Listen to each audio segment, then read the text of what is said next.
Hello, welcome to Lunch with Lee.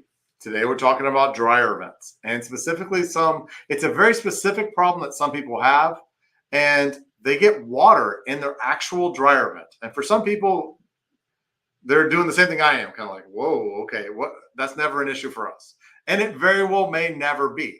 But for some designs of dryer vents, and usually it's because there's something wrong, it's either in that flexible venting that goes from the dryer to the wall, and they'll pick it and literally there's water in it.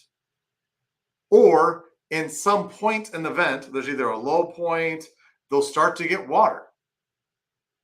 And there's two ways for that to happen. Number one is something from the roof is leaking. So it could be that there's a termination on the roof or on the side of the house that's not correctly designed and it's getting rain in it. And that rain is showing up at some point. That's one way. Number two is when you're using your dryer, and that's how you know the difference is one is I'm not using my dryer and water shows up. The other one is when I use my dryer, water shows up. And that is condensation, meaning the hot, humid air that your dryer is expelling to the outside is somehow not getting to the outside quick enough because it's starting to cool off and it's condensing. So normally that means there's something wrong. Your vent's too long. It's the wrong shape. The termination on the outside is clogged. Something is going on. It could even be the connector that goes from the dryer to the wall has a crimp on it. It's too long. It's crushed. All that. But that's where it's time to have an inspection. Have someone come in, put a set of eyes on it, and you need gauges. That's the only way to problem solve this. You need a Magnehelic gauge to do back pressure to figure out how easily that air is getting to the outside, and to take away certain variables, like take the termination off and see if that back pressure goes down or does it stay up.